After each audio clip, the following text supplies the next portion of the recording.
नींबू पानी प्रीमिक्स बनाने के लिए सबसे पहले हमने यहाँ पे 500 ग्राम जितने नींबू ले लिए हैं।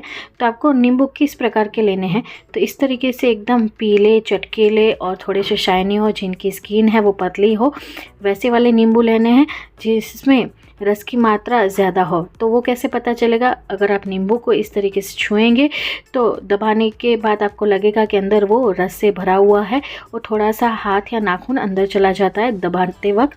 तो इस तरीके के आपके नींबू को पसंद करना है। ये बेसिकली फीमेल नींबू कहलाते हैं, जिसकी स्किन पतली होती है और एकदम रस से भरे हुए होते हैं।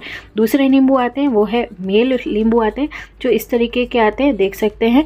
इसकी जो स्किन है वो बहुत ही मोटी है। तो दोनों में मैं डिफरेंस दिखा दूंगी आपको नज़दीक से। तो यहाँ पर आप देख सकते हैं ये पतले छिलके वाले हैं और इनमें शाइन भी अच्छी है, तो ये फीमेल नींबू कहलाते हैं। जबकि ये जो दूसरे वाले हैं वो मेल नींबू कहलाते हैं। इस तरीके से आप दबा के देखेंगे तो एकदम रस से भरे हुए लगेंगे।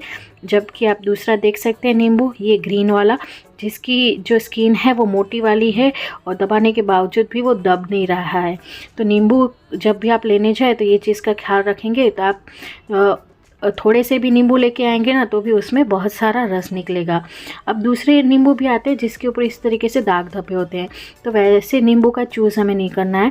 आपको बिल्कुल भी दाग धब्बे वाले नींबू नहीं लेने हैं। अगर आप इन नींबू को भी दबा के देखेंगे ना तो वो भी रस से भरे होंगे, पर उनके ऊपर दाग धब्बे होंगे, तो समझ जाइएगा कि उनमें से जो रस निकलता है वो कड़वाहट वाला होता है।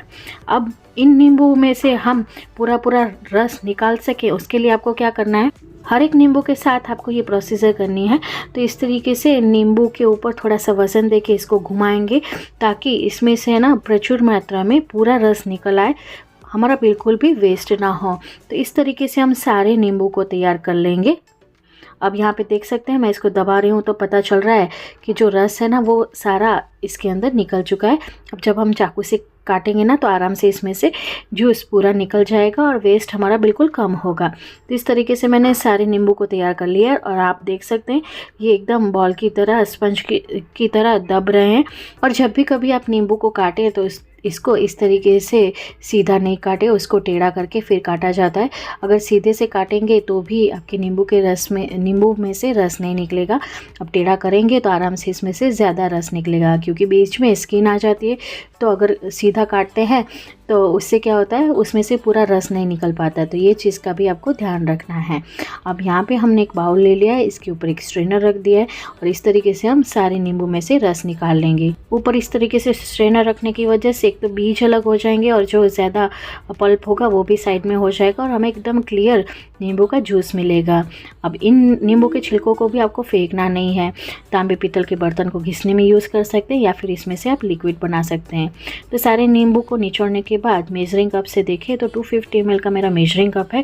इसकी सहायता से हमने 1 कप जितना नींबू का रस लिया है। तो 500 ग्राम में से हमारा 250 ml जितना नींबू का रस निकला है। अब यहाँ पे 1 कप नींबू के रस के सामने हमें 3 कप जितनी चीनी लेनी है। अगर आप चीनी नहीं खाते हो तो इसकी जगह पे आप मिश्री को भी ले सकते हैं, तो वो भी आपको 3 कप जितना ही लेना है। तो 1:3 का रेशियो आपको रखना है। तो यहाँ पर मैंने चीनी का यूज़ किया है तो मैंने 3 कप जितना डाला है।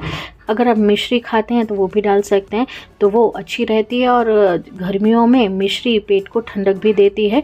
तो आप मिश्री का भी इस तरीके से यूज़ कर सकते हैं। तो मिश्री के पूरे जो गांठ होती है उसको ही रखना है, आपको उसका पाउडर नहीं बनाना है। अगर पाउडर बना लेंगे तो इसको फिर सुखाने में हमें देर लगती है।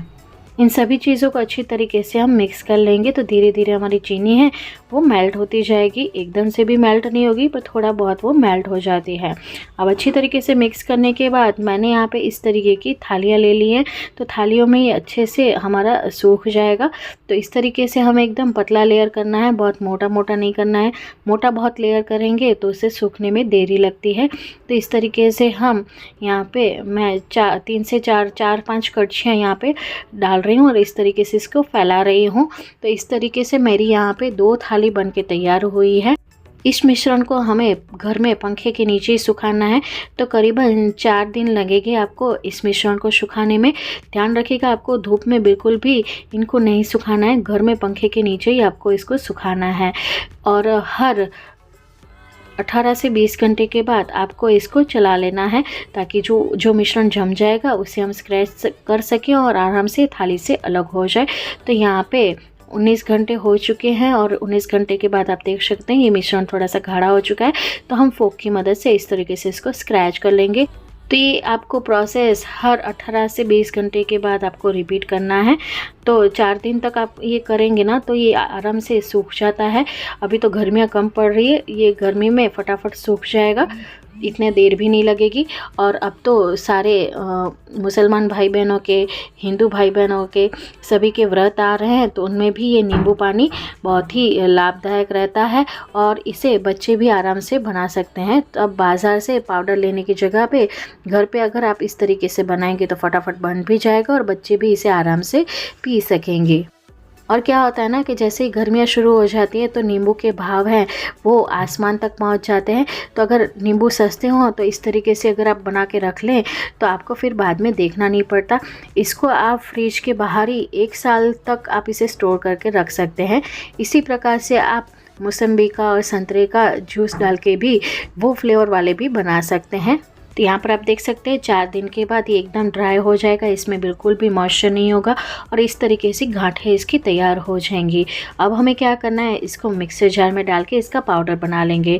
तो पाउडर बनाते वक्त भी आपको कुछ चीज़ों का ध्यान रखना है, जैसे कि मिक्सर को आपको ऑन ऑफ करके पीसना है। अगर सीधा बहुत ही पीस डालेंगे तो इसमें चीनी है, गर्माहट की वजह से मेल्ट हो सकती है और इसमें मॉइस्चर बन सकता है। तो इस तरीके से आपको ऑन ऑफ या फिर पल्स मोड पे इसको पीस लेना है।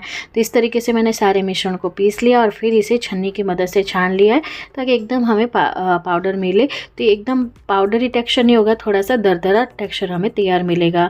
अब इसे 1 साल तक स्टोर करने के लिए हमने यहाँ पे 1 टेबलस्पून जितना रॉक सॉल्ट यानी कि सेंधा नमक डाला है। इसकी जगह पे आप रेगुलर नमक भी डाल सकते हैं। सेंधा नमक डालने की वजह से आप व्रत में भी इसको पी सकते हैं आराम से। अब इसमें से मैं अपने घर पे नींबू पानी कैसे बनाती हूँ वो मैं आपको बता दूँगी।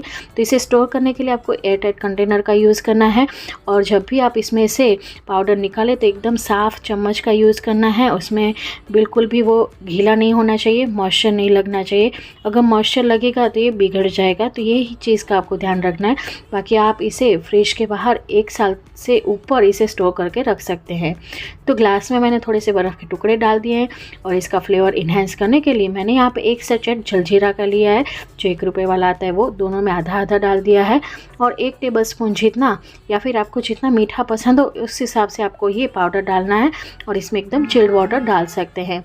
अगर आपको मोजिटो बनाना है तो पानी की जगह पे आपको सोडा का यूज़ करना है और फिर इसमें थोड़े से मिंट लीव को क्रश करके डाल देंगे तो कोई नहीं बताएगा कि आपने घर पे लेमन मिंट मोजिटो बनाया है। कोई बता ही नहीं सकेगा कि घर पे आपने बनाया है। किसी को ऐसा लगेगा कि आप बाहर से लेके आए हैं। तो एक बार ये ज़रूर से ट्राई कीजिएगा, आपको बहुत ही पसंद आएगा। आज की मेरे रेसिपी या वीडियो किसी भी कारण से हेल्पफुल रही हो तो प्लीज़ वीडियो को लाइक शेयर, चैनल को सब्सक्राइब करना ना भूलेगा। पास में दिए गए बेल बटन को ज़रूर से हिट कीजिएगा ताकि मेरे आने वाले वीडियोज़ की नोटिफिकेशन आपको मिल सके। मुझे यहाँ पे मेरे शहर में नींबू है वो 80 के आधा किलो मिले हैं। तो आप कौन से शहर से बिलोंग करते हो वो भी बताइएगा और आपके यहाँ पे नींबू का भाव क्या है वो भी बताइएगा। Thank you so much.